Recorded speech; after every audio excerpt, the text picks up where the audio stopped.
Welcome to the WP Builds podcast, bringing you the latest news from the WordPress community. Now, welcome your hosts, David Wormsley and Nathan Wrigley. Hello there and welcome to the WP Builds podcast. This is episode 101, entitled Matt Mullenweg, Why Gutenberg and Why Now? It was published on Thursday, the 8th of November 2018. My name's Nathan Wrigley from pictureandword.co.uk, a small web development agency based in the north of England. If you never joined us before, you may be wondering why on earth was there that dreadful music at the beginning and introduction.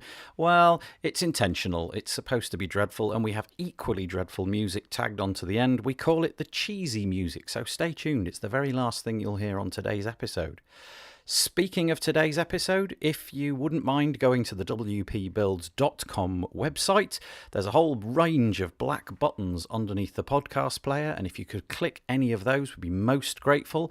It's always very helpful when we get iTunes reviews, but you can also share it on other platforms such as Google Play, and you can download the episode should you wish to. Also, if you notice, there's a menu at the top of the wpbuilds.com website, and if you use the links on there, for example, the subscribe link, you can subscribe to us on all sorts of different places. We've got a YouTube channel, a Slack group. We've also got a very thriving Facebook group, so yeah, go check that out as well. If you're interested in sponsoring the podcast, you could go to wpbuilds.com/advertise. And also, if you're keen to get yourself a bunch of deals, percentages off, coupon codes and that kind of thing off WordPress products, go to wpbuilds.com/deals. WP Builds is brought to you today by GoDaddy. This episode of WP Builds is sponsored by GoDaddy Pro. Do you build websites for clients? If you do, you should check out GoDaddy Pro. Sign up for free and get tools to manage all your WordPress sites and clients from one central dashboard. Learn more at godaddy.com/pro. And by Beaver Builder, the WordPress page builder of choice, trusted by web professionals who want to unleash their creativity and get sites built quickly. Beaver Builder is great software, superb support, and an active community. Go to wpbeaverbuilder.com to find out more. And by WP and Up. 1 in 4 of us will be directly affected by mental health-related illness. WP and Up supports and promotes positive mental health within the WordPress community. This is achieved through mentorship, events, training and counselling. Please help enable WP and Up by visiting wpandup.org/give. Together, we can press forward. We thank all of our sponsors for their support of the WP Builds podcast. Today feels like a bit of an amazing day to me because, well, since we launched this podcast, we've had just over 100 episodes, and I've right from the very start always been saying to my co-host David, wouldn't it be good if we could get Matt Mullenweg, the co-founder of WordPress, to actually come on our podcast? And today is the day. And it seems really auspicious as well, because just around the corner, in the next couple of days, couple of weeks, you're going to be receiving WordPress 5.0, and bundled with WordPress 5.0 is going to be the new Gutenberg editor. At some point, it will cease to be called Gutenberg and it will just become the editor, but it's caused all sorts of controversy. Some people love it, some people seem to hate it, and Matt's here today to talk it through with us. He talks about the editor itself, he talks about why it's been created and what purpose it serves. He also touches on the accessibility concerns that a lot of people have got at the moment, and we also touch on the ClassicPress fork of WordPress and discuss that a little bit. I'm really hoping that you enjoy this episode. I certainly am thrilled to bring it to you. Okay, I hope you enjoy it. Hello there. Thank you for getting this far into the podcast once again. Today I'm joined... Do you know what? I do this every week. I do this little introduction and I say who I'm going to be interviewing and then kind of like do this little paddy bit where I explain who they are. But I think today, slightly uniquely, I'm just going to say it's Matt Mullenweg and leave it like that. Hello, Matt. Hello. Great to be on the podcast. Thank you so much. I've got the feeling that most of the people who are going to be listening to this will know all about you and who you are. But I also have the feeling that in the WordPress community, there are thousands, possibly tens of thousands of people who join constantly, all the time, each week, swelling its numbers. So, stupid though this question may sound, would you tell us a little bit about who you are and what you've got to do with WordPress? Sure.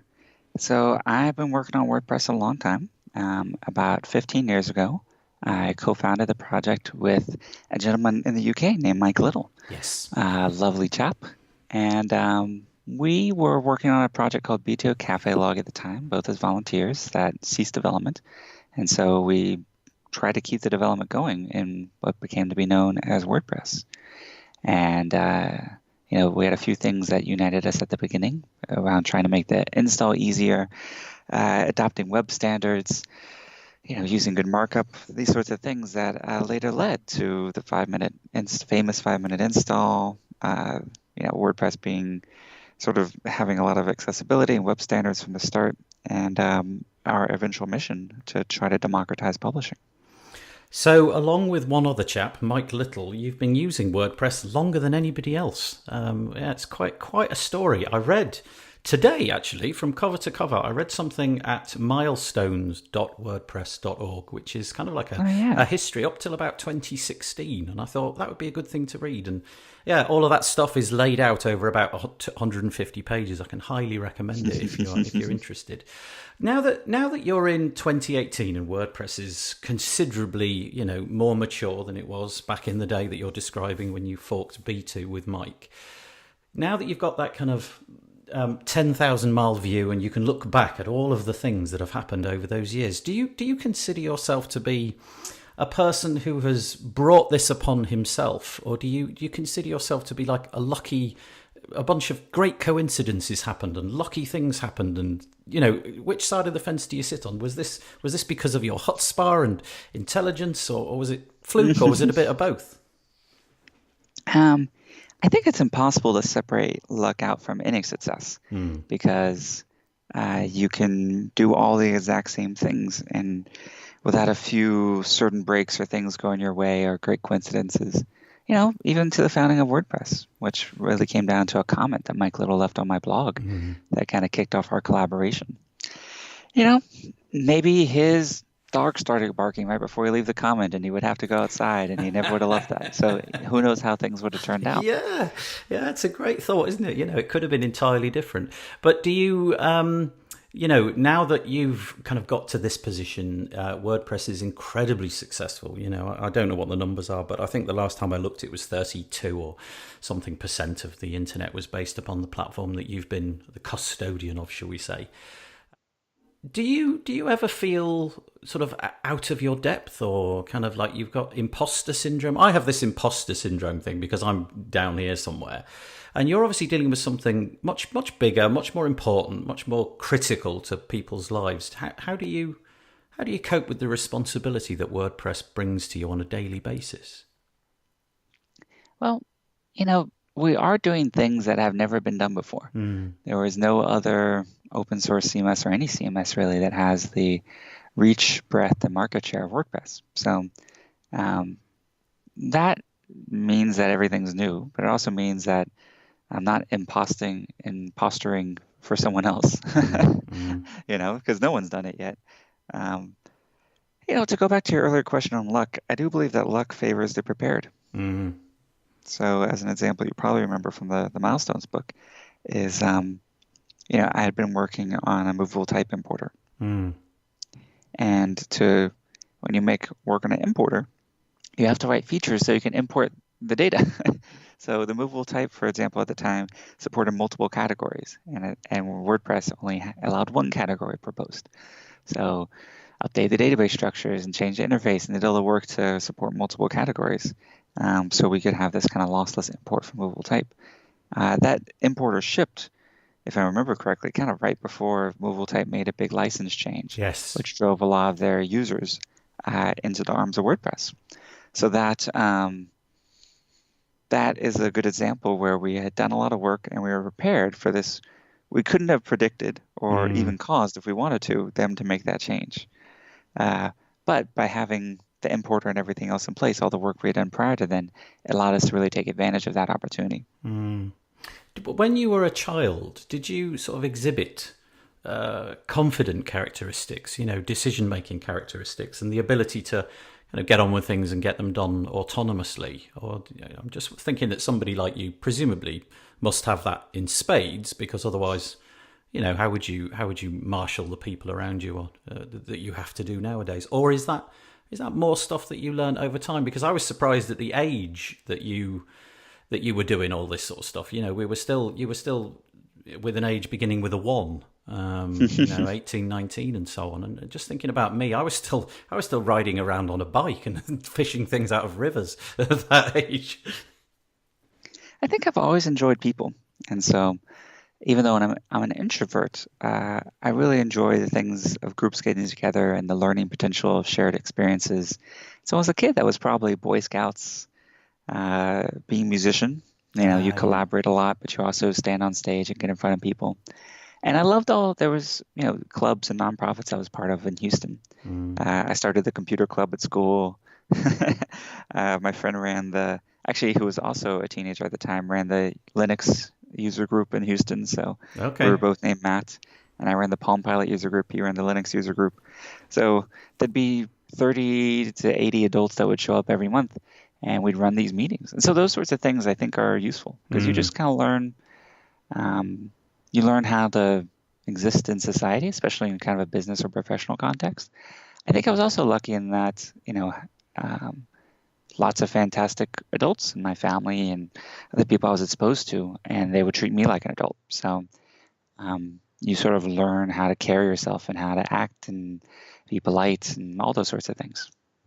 I don't really have any insight into the kind of the structure of WordPress Automatic, obviously at the level that you're at. Is it sort of like a 9 to 5 job that you show up and you sit at a desk and you have a computer and you deal with emails and all of that and you go home and pack it away and then or is it more all over the place on aeroplanes and sitting in airports and doing things at 3 a.m. when you feel the inspiration? I think structure and process is definitely very helpful. The nature of my life right now is that I'm traveling quite a bit. Okay.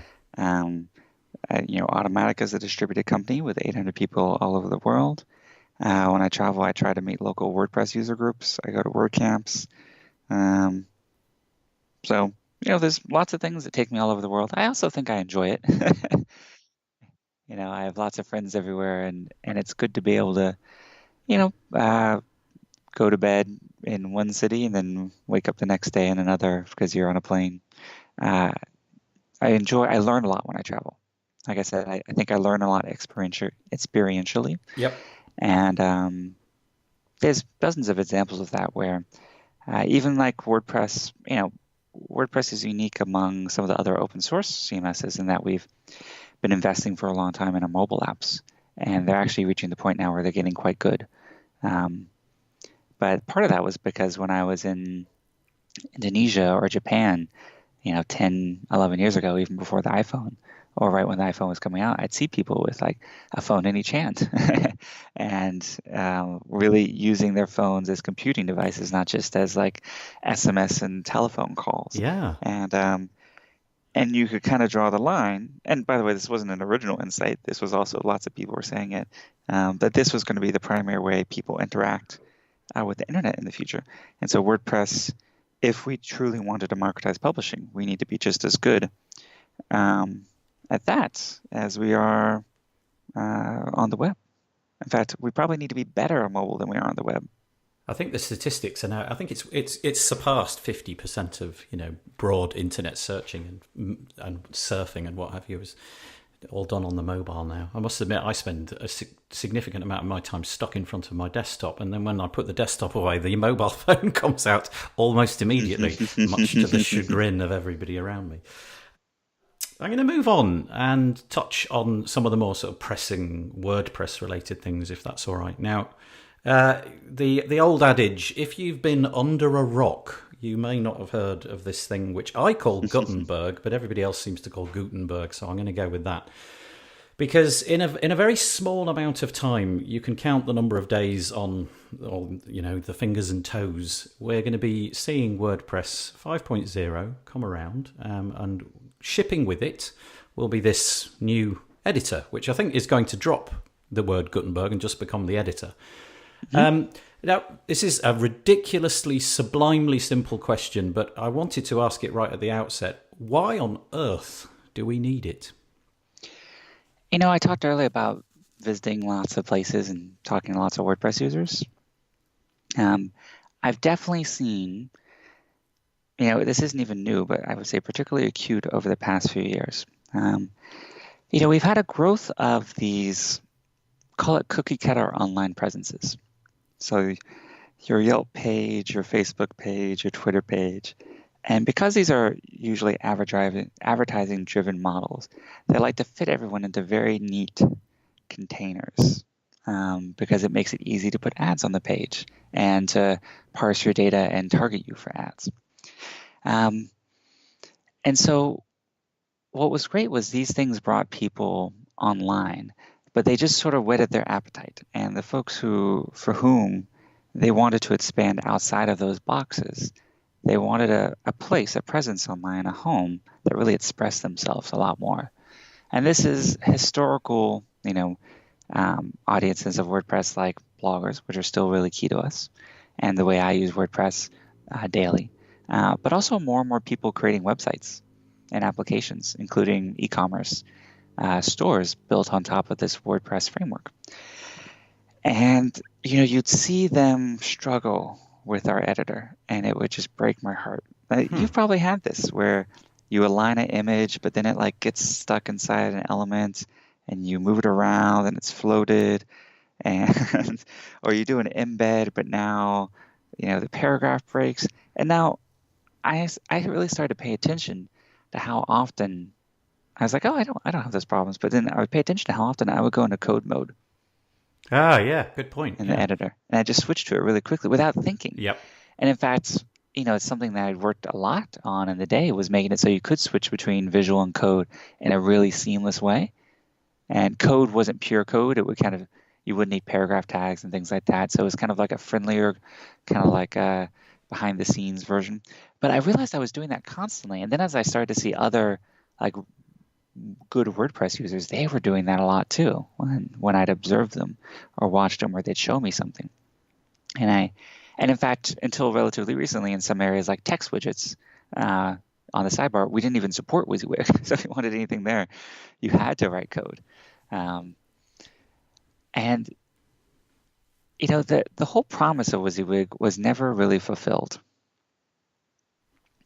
In that it was never truly what you saw was what you get, because there were all these elements behind it. And we saw so many times when people would copy and paste from other web pages or Google Docs or Word, how that would just sort of wreck the editor. And then the other thing happening at the same time. So you have this super trend of people wanting to express themselves in more traditional ways. You had this frustration that they were running into with our tools. And what was the third thing? There was a number 3, and it was very significant. But number 3 is very important. It's gone. Sorry, it's very early in the morning. Yeah, no, it's okay. I'll tell you what, if number 3 comes back into your head, certainly interrupt me and mention it. I was wondering, as I looked at the Milestones book today, which has got quite a lot of screenshots, it kind of felt to me suddenly that, oh, you know what, WordPress isn't a thing, is it? It's not a thing that looks like this. It was a thing which looked like this for a bit, and then it looked like this for a bit, and then it looked like this for a bit. It's changed quite a bit. It really has changed quite a bit. And so it just feels, you can't stand still, can you? Whether it was Gutenberg or whether it was something else, it was going to change. But this is what we've got. For my part, I really like it. I can see, for my personal use, I can see exactly how I'm going to use it. And it'll basically be drop a paragraph in, write the paragraph, and another, with maybe a block here for a piece of audio, and then another block, and so on and so on. So that brings me to this whole block paradigm. When you were coming up with, whenever it was, let's say it was 2 years ago or thereabouts, we need to get rid of this WYSIWYG editor. It stifles people's ability to do things quickly. It doesn't spit out on the front end necessarily what you would expect to see. People find it hard. Where did the whole block notion come from? Was that taken from a SaaS product or another CMS or something? You just borrowed it and thought, that's great. Look at that. Let's do that. Oh, I'm going to answer that and also say the third thing, which was what we talked about with people are now consuming the web, not just on monolithic browsers on desktops. They're seeing it show up in social feeds. They're seeing it using AMP. They're seeing it on their mobile phones. There's responsive web design. Blocks, came from the structure of HTML. The beauty of writing for the web versus being in a Word document is that you can embed these rich things. And WordPress had these concepts like shortcodes or O-embed that would sort of get you there. But again, if these, I think, were highly accessible to people comfortable bouncing in and out of code or typing things like shortcodes, which are sort of like a version of HTML in a way with their attributes and elements. But it wasn't like a great interface. Like I could go to YouTube and copy and paste a URL and either put that on its own line, and it would magically convert, or use the YouTube shortcode. But what if I just want to say insert a YouTube and then search YouTube right in line there? So there's opportunities to create like much richer interfaces and interactions with these blocks. And so blocks come from, what makes the web great. They also come from thinking about responsive design, where a block could have different versions of it, where it's represented depending on the content area that it's filling. It could even have different outputs depending on whether it's on a web page, on an AMP page, or being sent out in an email newsletter. So we wanted to create these fundamental building blocks, like Lego pieces that people could, create the sites and the experiences that they really imagined. And I first showed a mock-up of this. If you go all the way back to the State of the Word in 2013, the other parallel thread here is on the code side. It became very clear, the writing was on the wall, that PHP-powered HTML pages that you would click to reload and interact with things with, and sort of the Ajax way we were trying to do some real-time data in WordPress, just wasn't it wasn't how the web was going forward. And so I knew that we needed a really robust core REST API in WordPress, and that we needed to use it ourselves. And if we built the interface of WordPress as a true application in JavaScript, we could create consistent experiences across native apps on mobile, desktop, and the web. And it would be really, really fast and accessible, and we could do things that are literally unimaginable in the old WP admin framework, like, for example, offline support. Of course, people are more connected than ever, but like you might be on I guess in the UK it would be a tube, or you might be on an airplane that is over an ocean or something like that. It's fantastic to be able to have access, to be able to interact with everything you're doing in WordPress, if that could work offline. Old methods, that would be inconceivable. There's no sort of direct line for developing that. But with a Gutenberg framework, we actually have a way that we could move towards that, and it's very exciting. So it updates the user interface, and it updates the technology that WordPress is built on, so that we have a foundation we can build on for the next 15 years. Because I want WordPress to be around then. Yeah, speaking of which, I mean, obviously WordPress, incredible popularity. I haven't really ever looked at a chart, but I'm guessing that it follows a very nice curve in an upward direction in terms of the number of users that have used it over the period of time it's been developed. But I was wondering, when you were casting your eye around, obviously some of those users over the last few years, I don't know the statistics, but it feels like some of those have opted for nice, straightforward SaaS apps, the Squarespace and the Wix and what have you, and they've got a limited range of tools, but they work and they're easy to use. Was there an element of that when you cast your eye around and you thought we need something to mimic the functionality, because those guys are pushing ahead? What we tried to do with Gutenberg was leap ahead of them. I would use those, and I've tested all of them. There's elements in Gutenberg of the medium editor. There's elements of great mobile apps, like it's gone now, but there was a amazing one called Storehouse, won the Apple Design Award a couple of years ago. Wix's, Squarespace, there's elements of Drupal in there. Yeah. I think that we can Like a great artist, like you can sort of take the zeitgeist of what's going on in the world and use that to inform sort of the message and the story that you want to tell. Maybe not to do it first, but to do it best. And that's always what we've aimed for with WordPress. When WordPress started, people said there were too many blogging tools and there wasn't room for another one. And so I felt like we were very, very late, which is funny now because people think we're like the grandfather of blogging. I was like, no, it was around years before WordPress was even a twinkle in anyone's eye.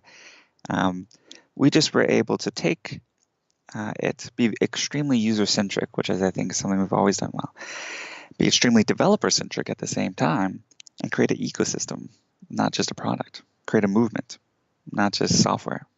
I tend to mix with, when I speak about WordPress, sometimes it's about clients, but I don't really talk about WordPress. I just explain the interface of WordPress. But I talk to other WordPress professionals about WordPress all the time. And one thing that sort of occurred to me was, I wondered, in the process of designing Gutenberg, was it designed with the end user, my clients, if you like, who mostly don't want to know about WordPress, they just want to use something, or was it designed primarily with me, the person that's building the stuff, or was it both? I think that's one of the reasons that we didn't ship Gutenberg last year, was we really wanted to make sure we had all these constituencies well represented. I would see things that were built for clients and sort of the hoops that people had to jump through with custom fields and custom post types to do fairly basic things like have a repeating block of headshots and short bios on a page. How do you do that so your client can't mess it up? Well, what a lot of people would do is they would sort of, use plugins or custom post types or things and create fields that were pretty static, and it looked nothing like on the back end what it would eventually look like on the front end. And, rearranging them was kind of out of the question unless they were maybe modifying a shortcode with an order by. All these things were pretty inaccessible. And really all it was a repeating block of content. I mean, that's one of the things we started Gutenberg with, was saying, how do we make like that not just possible, but intuitive and easy? And that's going to make clients' lives easier. It's also going to make developers' lives easier because you're not having to create these custom bespoke interfaces that really aren't that user-friendly, if we're honest about it, for every possible permutation of the things that, by the way, happen on like half of web pages. Yeah, like if you go to about pages, like somewhere between a quarter to 75% of them are going to have like pictures of people's faces and a URL and a little info about them. It's not like this is like rocket science. But why was it so hard? I mean, think how hard it is. Yeah. In a pre-Gutenberg era. Yeah. Obviously, you get tools and things that come in, and people become familiar, don't they? They get their way of doing it, and they figure out a way, and it's a plugin or it's some hack or whatever they've learnt to do. They do it, and I presume that inertia, it's human nature, isn't it? You've learnt something, you don't really want to learn it again, and if it's possible to carry on in the same old way, sometimes that's easier. So I guess at the minute, you in particular are in that space where that spectrum of thoughts about Gutenberg are being played out. On the one hand, you've got people who think it's utterly amazing and who love it and cannot wait for the 19th of November or whenever it is. You've got the people in the middle who are, take it or leave it. If it comes, great. If not, we'll carry on as we are for now. And then on the other side, you've got, and I'm going to use this word, I'm going to say fury. You've got people who seem to exhibit emotions approaching on anger and they're cross about it. Undoubtedly, yeah. Yeah. So this is not about code. This is not about WordPress. This is about you. How do you handle that stuff? Because I know that when I go online, on the very rare occasions that I receive an email which is nasty or cuts into my work or what have you, I live with that for a long time and it upsets me. And at the minute, that seems to be going on all the time. So from an entirely personal point of view, how do you handle all that? What I do is I try to look behind whatever.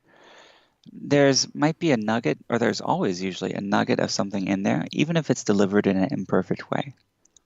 So I don't think, if someone's angry about Gutenberg and, yelling at me on Twitter about it, they're not pretending. No, They're really it's having good. those feelings. Yeah. And that's really valuable input. And they might not even know themselves why they're angry or why it's triggering them. It might be a combination of things. It might be 100% legitimate. We've certainly made mistakes. That happens. We've definitely messed things up. It might be kind of a frustration with having to change things. It might be a fear of obsolescence, which is terrifying. I think there's also something that the platforms happen. I used to not see this, but it's really become clear to me this year that Twitter, I would say, is especially bad at polarizing people. Oh, Lord. Oh, I completely agree. There's not enough space to say anything meaningful, and the intention, the motive behind just about anything could very easily be taken at polar opposites very often, I think. Yeah.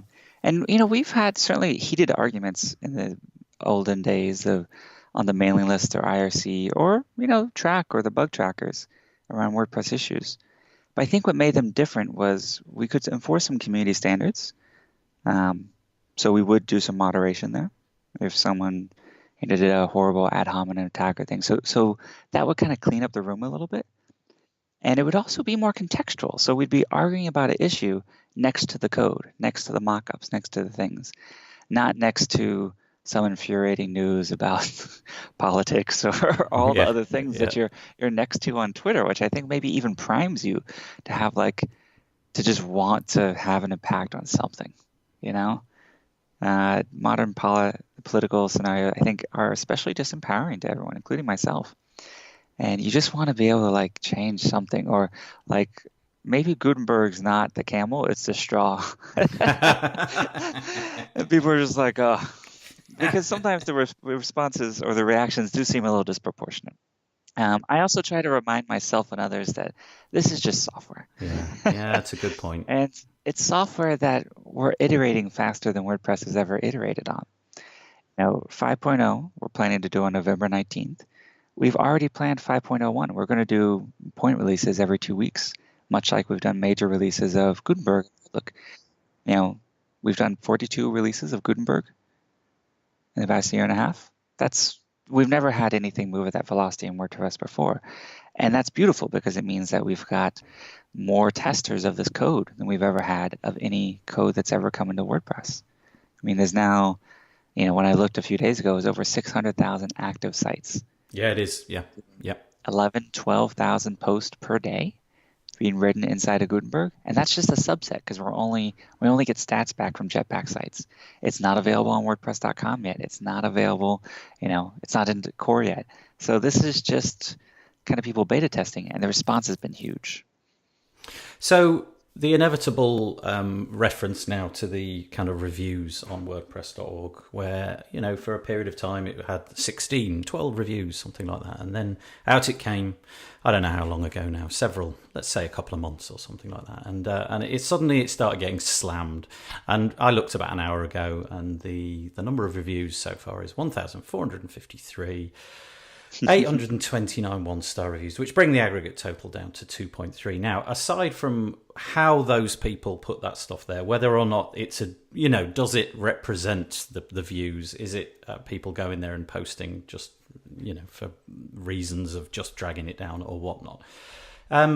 Reading the Milestones book today, it feels like you've had moments like this in WordPress before, the GPL stuff and what have you a few years back. Have you given thought to, in the future, in the very near future, this schism, I'm going to call it? That's very dramatic. It sounds like something from the sort of medieval era or something. But this sort of schism, which appears to be beginning, have you given thought to how that process is going to be healed and smoothed over once the next few weeks are out the way? Yeah, it's funny. The thing it reminds me the most of actually is when we first introduced WYSIWYG in WordPress. Okay. Which was hugely controversial and actually caused a fork of WordPress at the time. And that was, I think, 2.0. So I guess it's kind of fitting that 5.0 a decade later, where, there's a fork of WordPress now. I think that a lot of concerns are about what is going to happen when things are more in the past and have already happened, it becomes a lot easier to look at like, well, what's the reality, not what's the fear of what might happen. So shipping is going to help a lot. And I would be far more worried if we hadn't already had this really wide beta of Gutenberg out there. If there weren't hosts like Bluehost that are already pre-installing and pre-activating it with every new install.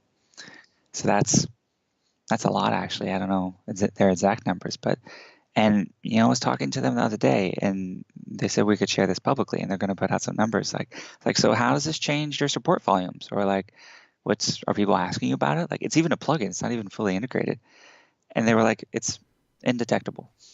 That's interesting. And this is, they have, I think, thousands of support people, so they definitely, from a training point of view, it wasn't a huge deal. From a new user point of view, people are just getting used to it, or they turn it off, or like whatever it is, like it's fine. The sky did and that not was the fall other in. thing is, well, and this is, I totally recognize it's a huge change. I've said it myself. This is probably the biggest change we've made in WordPress since the introduction of plugins and themes. It's that massive and that important. That's why we made a classic editor plugin. It's first party. It's made by us. We've committed to supporting it, and it works great. I actually installed it the other day to test it out, and also because we want to improve it a little bit to provide some more like per user options on opting in or out of Gutenberg and things. But yeah, I mean, if you really like WordPress as it is today, 5.0 is just going to be either 4.98 plus the Classic plugin or plus the Gutenberg plugin. We're keeping everything else out. We actually branched it off the 4.9 branch, not off trunk, just to make sure it was a really, really tight, almost no new code release. It's only things that have already been sort of widely tested and used. And so, when 5.0 comes out, you can have whatever experience that you want to prefer, whether you're ready to step into this new block world, or whether perhaps indefinitely you want to stay in kind of the existing thing. It's the way WordPress is written, it's kind of easy to support the existing thing. And the way we architected Gutenberg as well, including one of the criticisms of it, which is, it fundamentally saves and reads from HTML. That also makes it backwards compatible. You can edit a Gutenberg thing in an old editor, and the world doesn't end. It sort of feels to me like, from that answer, you've got the data in from a variety of hosting companies and what have you, and it feels then like you're bullish that in a few months, let's say months from now, that this will have become perhaps something that we talk about less, should we say, rather than the community still being in schism. You're very much hopeful that people will realise, okay, this is done. We've got there. We've reached that point, and now we can just calm down. And WordPress as a whole can move on, as opposed to being divided and arguing about it still. Let's hope that's the end result anyway. It's just software, and it'll have bugs, and we'll fix them. And there'll be things we improve, and there'll be mistakes we make as well. I can promise that future WordPress will have bugs. Future WordPress will have security issues. Future WordPress will make huge errors. We have since the beginning, and we're made by humans, and humans are fallible. So that's the one thing I can be certain of. I get petrified when I click the update button quite frequently, when WordPress updates and things. And, I get a development site going and I back it up and so on and so forth. And that's the level that I'm on, and that makes my heart race. You, on the other hand, millions of sites. Does that kind of stuff keep you awake at night? I mean, I know you could, you've tested this and you've tested that, but presumably at some point, things are going to go wrong for somebody somewhere. Do you live and breathe that? Does it keep you awake at night, or are you very calm about that? I mean, these are fundamentally technological systems. We're not in quantum computing or anything. Like, you can have finite inputs and outputs, and so you can test quite a bit, and we can get feedback from hosts, and we can, WordPress's update procedure has built-in rollback mechanisms. There's commercial services, actually one I'd recommend for you, called Jetpack Rewind, which literally is like time machine for your WordPress. Every single thing that happens, you can click any point and rewind to something That's old. And actually, just yesterday, we announced Activity Log, which is kind of a different view on Rewind, which shows you everything going on with your site. And in fact, you can see everything going on with all your sites in one place. So Rewind, I don't even want to tell you how long we worked on that. It's been better part of 2 years, 3 years, to really make that core technology. I never wanted anyone to be scared of doing something in WordPress ever again. So it's an undo button, a universal undo button for anything you can do in WordPress. You can brick it, you can white screen it, it can undo it. And that is the sort of level of confidence that I wanted to give people. I have a colleague, actually the first ever support person that joined Automatic was a fellow who went by Pods in the forums. His name's Mark Riley. Yes. He's based in the UK, in Leicester. And he and I were the top posters on the forums. And he's definitely passed me up. I'm sure he has, like, at this point, probably 30, 40, 50,000 posts. And he used to tell new WordPress users things that I thought was so beautiful. He'd say, there's nothing you can do that I can't fix. So just click around, try it out, click the buttons. It took me back to my early support days where I would volunteer at this nonprofit in Houston. And on Saturdays, people, generally older people, would physically bring their computers, which are like desktop towers and monitors and stuff, and ask us to fix them. And I was no expert, but a lot of what I would do is I would just kind of click around the menus and see, or I would look in the built-in help, or I would use, this was maybe pre or early days of Google, but I'd use like InfoSeek or Excite to search for answers. And we just kind of discover the answers together. And that was always like a very empowering thing. It's I expect it's something that you've become better at, having done this for so long. You've been through these major changes before, the ups and the downs, the community being cross and so on. And I guess like anything in life, you just become better at handling it and figuring out ways. And as you say, at the end of the day, it's code. But a lot of people get quite wound up about their code, don't they? And what have you. I think a great debate makes the product better. So I don't mind it at all. And I don't worry about controversy. I worry about apathy.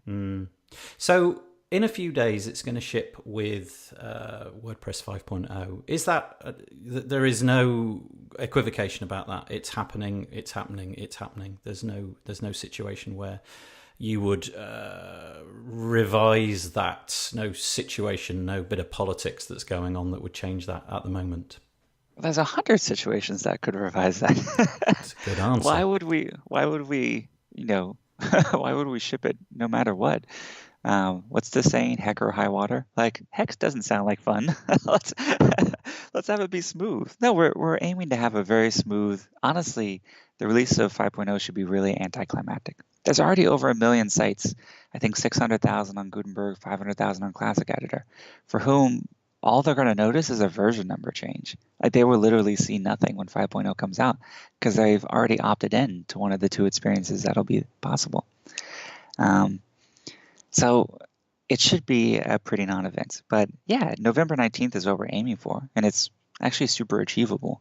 We're on track for it.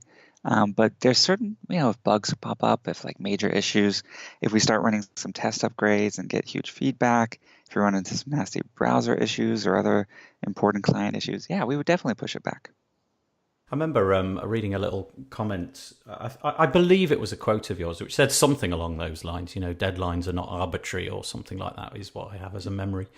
So yeah, that's good. That's good, because a lot of people. I read a lot of stories recently where they were sort of implying that perhaps the intention was to have some sort of big release at WordCamp US, where it would all happen and it would at least that would be done. I've responded that it's so funny. If we want to make a big splash, I would do it at the WordCamp, yes, which is December 9th or something. Yeah, so I was like, wait, no, it'd be way better to do it on stage, like Steve Jobs style. Yeah, yay. And actually, again, as a way to prove that I've been thinking about this from the beginning, we actually published alternative schedules. So we've already said we have a slip date of November 26th. If there's something that needs to push it back a little bit. And we published the dates we would publish in January if we needed to push it back a lot. So we've already published a few alternatives, timelines, depending on how the software goes. But ultimately, it's the quality of the software and the users interacting with it that will drive the release. It's not a political thing. I'm too old for politics now. Yeah, well, I suspect I'm a little bit older than you, and I've got the same feeling. Some people are so kind of taken by Gutenberg's, the fact that it shouldn't be in core, that they've gone out and forked it. We've got this ClassicPress fork. What's your thoughts on that? I mean, obviously you've got a history of forking software, but it was a slightly different. Yeah, but that had kind of run its course, hadn't it? That was stagnating and needed to be picked up. This one's slightly different because WordPress is thriving. But do you have any thoughts about this ClassicPress? I believe it's called. Yeah, they talk about a key feature of democracy being bloodless revolutions. And I think that's so important for open source. So I will never begrudge a fork because it is, like you said, literally how WordPress started. Yeah. And one of the most important things you do. It is a little puzzling to me in that we are shipping away and officially supporting a way to have a Gutenberg-less WordPress with a Classic Editor plugin. So if someone wants that, you're able to stay with all the benefits of the security, the infrastructure, the updates, the hundreds of developers, all the things that you get from WordPress that ClassicPress is going to have to recreate. So you could have a lot of those benefits. And that is one of the points of our plugin infrastructure, that you can create vastly different experiences and really control your WordPress experience, regardless of what project leadership decides, including me, and without having to fork the software. But there's other philosophical reasons for forks. Maybe there's other valid reasons to do it, and I'll definitely keep an eye on it and see how it goes. Perhaps it's something we could learn. We're both GPL, so if they create something really awesome, we could always bring it back into core WordPress. Nice. If we'd have had this conversation a few weeks ago, I don't know that this little bit would have come up, but the accessibility conversation has cropped up a lot over the last couple of weeks, especially centered around Gutenberg. And just to paraphrase, there's quite a few people who believe that the new editor, Gutenberg, is not quite ready. There are certain problems with it, and we've had the resignation of the accessibility lead. I'm not sure how to pronounce that person's name, Ryan Wright. Team representative. There we go. And, we've had a report which came out yesterday, which I noticed you'd actually commented on the WP Tavern blog, and so on. So that's my next little question, really, I suppose, is speaking to the accessibility crowd, the people that are very much up in arms about it. Are you happy to press forward and iterate this, or do you have something for them in terms of their concerns? And obviously a lot of them are saying it's not ready, we need to draw a line, we need to pause and ship it January, whatever that might be. So I'll hand it over without a question, but with that hanging in the air. If you look at the history of WordPress, web standards and accessibility have been key to us from literally day one. Our mission is democratizing publishing for everyone, not just people who are sighted and good of hearing and able to use a mouse and all these sorts of things. When building software, you do balance all constituencies, and you can't make something for everyone all at once that's perfect for everyone. That is a reality. It is not the ideal. I know it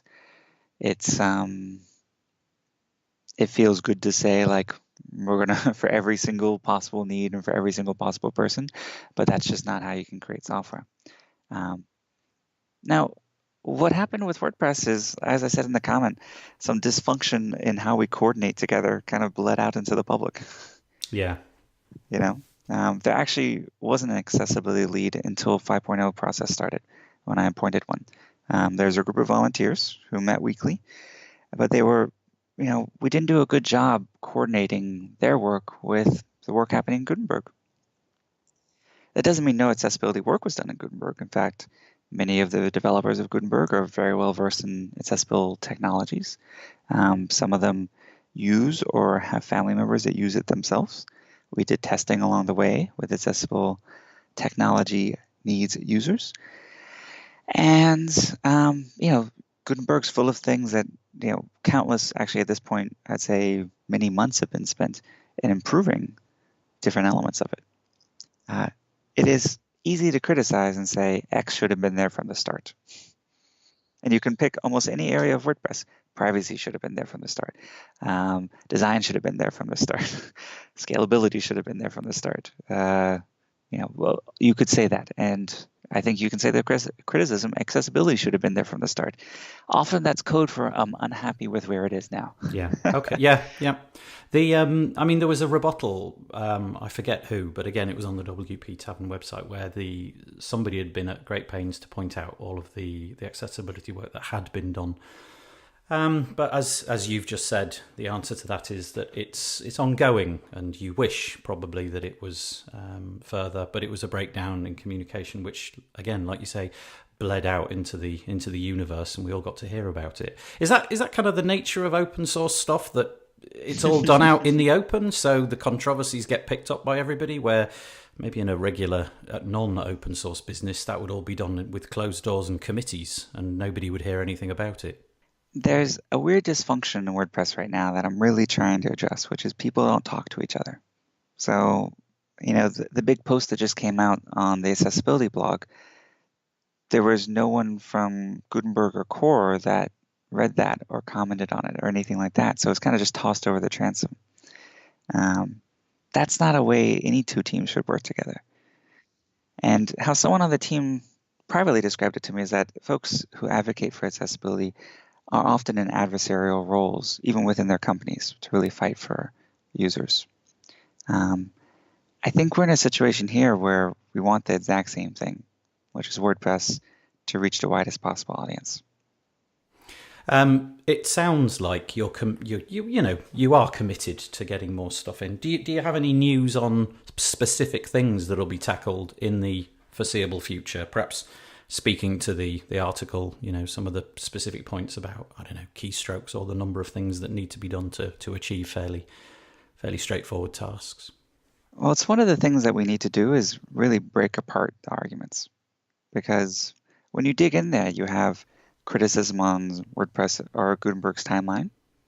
You have criticisms about block editing in general and the complexity that introduces for whether you have accessible needs or not. You have criticisms on our use of ARIA, which is something we included and spent a ton of time on just to do this. It's often not apples to apples. You can't compare the number of clicks or the number of types to type in a single text box in the classic editor versus creating a gallery in the new one. And so, this is part of my frustration, and I've said it over and over, I'll continue to, is that there's a lot of things in Gutenberg that are far more accessible than they were in TinyMC. We haven't made a big deal of it before. There's so many parts. It's not like all of WordPress was WCAG, AA, and now we're not anymore. There's actually huge swaths of it that aren't. And it's something that I really want to get us working on. And that's another thing that we need to come to an agreement on. What's the key activity in WordPress? Well, I was just going to say, it speaks to the fact that this is, more a concern than ever. Perhaps in previous iterations, this never raised its head above the parapet, and now, these people are speaking out, and they've got their voice, and I think it's good that you're addressing it. But like you say, you are where you are, and it's software, and you can. We have to compare apples to apples. Yeah. So compare the block editor to the widgets editor or navigation menus, and the accessibility of those, and the number of kind of keyboard clicks. Compare it to any other page builder. So not just the proprietary ones like Wix and Squarespace. Compare it to Beaver. Compare it to Elementor. Compare it to the ones built on top of WordPress. Are things getting better or worse for these users? And what is their path? So is there an option, for example, in the classic editor, where things will work exactly like they are today? It's literally, so for anyone who's concerned about this, that's why it's one of the things that I don't think, holding back the software longer will necessarily help versus releasing it and iterating on it. it'll be the same amount of input, but we can get better, output in terms of actual getting this improvements in the hands of real users and allowing developers to build on it. When developers start, also you have to compare what people are doing in custom plugins and interfaces now to what they'll be able to do with the block guidelines, which will be so much more accessible than the dozens of custom things that different plugins do. Should somebody be listening to this who wishes to, put their 2 cents in, what would be the best line of communication? Where should they go to speak about accessibility, to make their voice heard louder? Well, first I would say any line of communication. So just writing a blog post or just, yelling on Twitter is not super successful. Or it hasn't had the results that we wanted to thus far. There's a core meeting every week on WordPress core Slack. I'm on a Slack and, I didn't get any pings from any members of that team prior to that post. So that's a good example where, like, if we just talk more, I think that we can actually get the real results that we all want. Yeah. Okay. Let's move on very quickly. I know you're pushed for time. Post Gutenberg. So maybe people don't know, but Gutenberg is a three-pronged, three-tier, three-stage event. Well, this is stage 1. So when this finally comes into 5, that stage is complete and new leads have been appointed. What are the things that are going to happen in stages 2 and 3 over the coming years? Sure. I've announced stages phase 1 and 2. I said I will announce phase 3 and 4 at WordCamp US this year, so stay tuned. Okay. In which case, yes, I will I will press you no further. Phase 2 is taking it from being just post and pages to really allowing you to edit the entire site. Yeah, so stay tuned. It's going to do a lot more. Hey, I'll tell you something that fascinated me that I saw recently. I don't know if you've got anything about this, but I noticed that it had been picked up by the Drupal guys. And there's this talk of like a repository of blocks, a cross CMS repository of blocks. Now that's really got me unexpectedly excited. How do you feel about that? It's so funny. Like other CMSs, including, Drupal, WordPress, Drupal, Blogger, Typo 3 are exploring adopting Gutenberg, where in the WordPress world, we're like cannibalizing it. Yeah, from everything I saw, I watched a couple of long videos at DrupalCon. The applause and clapping and, it's sort of general massive excitement. It was really exciting. And then when they committed to the block, I'm going to call it a block archive, a shop where you can go and pick up blocks and throw them into Gutenberg. I just thought that's so fabulous. That's so great. And I hope you do too. I mean, I was a big Drupal user until not so many years ago, so that just speaks wonders to me. We have something with Gutenberg that is not just going to transform WordPress, it's going to change how people publish on the web across all CMSs. And the idea of cross CMS blocks is so exciting to me. That's why we wrote it this way. That's why we created the parsers in multiple languages for inputting up in Gutenberg. We want it to be a web editor, and the language of the web is HTML. We didn't want it to be just another proprietary, a fancy array format that we're spitting things in and out of. That's proprietary to WordPress. It's very exciting. So exciting. Genuinely very exciting. I know you're busy. I know that we've used up more time than we should. So unless you've got anything super significant that you want to say, I'm gonna say thank you for making the effort to speak to me today. I'm sure our audience will appreciate you as well. And thanks for coming on and talking to us about Gutenberg. I feel like I've bashed you over the head a lot. I hope it didn't come across too much like that. Not at all. Good. These are things that I'm happy to talk about. Great. Like you said, for those people who are really angry or have a lot of concerns, I'm happy to talk to any of them as well. That's kind of what I do. Is I think if we actually have conversations about these things, we'll understand each other better. Yeah. And we'll be able to move forward better. And I will say to anyone listening to this, if you like working on these things, Automatic is hiring. So all over the world, we're 800 people now and growing very quickly. Yeah. Well, thank you. I appreciate it very much indeed. Thanks, Matt, for coming on and talking to us today. Of course. Today's podcast was sponsored by GoDaddy. Thanks to GoDaddy Pro for sponsoring this episode of WP Builds. Here's what you get with GoDaddy Pro. Pro sites to monitor and manage all your WordPress installations, no matter where they're hosted. Pro Clients to manage your clients' GoDaddy products on their behalf, and Pro Rewards for exclusive discounts and special offers. And the best part, you get all of this for free. Learn more and sign up at godaddy.com/pro. We thank GoDaddy for their support of the WP Builds podcast. Phew! You made it to the end. Congratulations, very well done. I hope you enjoyed listening to Matt Mullenweg. I certainly enjoyed talking to him a little while ago. It was absolutely fascinating getting to know him a little bit. If you've enjoyed the podcast and you'd like to help us out, please go to wpbuilds.com and share any of the episodes that you find there. The menu item at the top includes an archive link, and in there you'll find the archive to the podcast episodes. There's obviously 101 of them now, and if you search through those, you might find something that we've done in the past couple of years that suits you. And we also produce a news bulletin where I read out the WordPress news every Monday morning. It's only about 10 or 15 minutes long, so it's the sort of thing that you could listen to on your commute.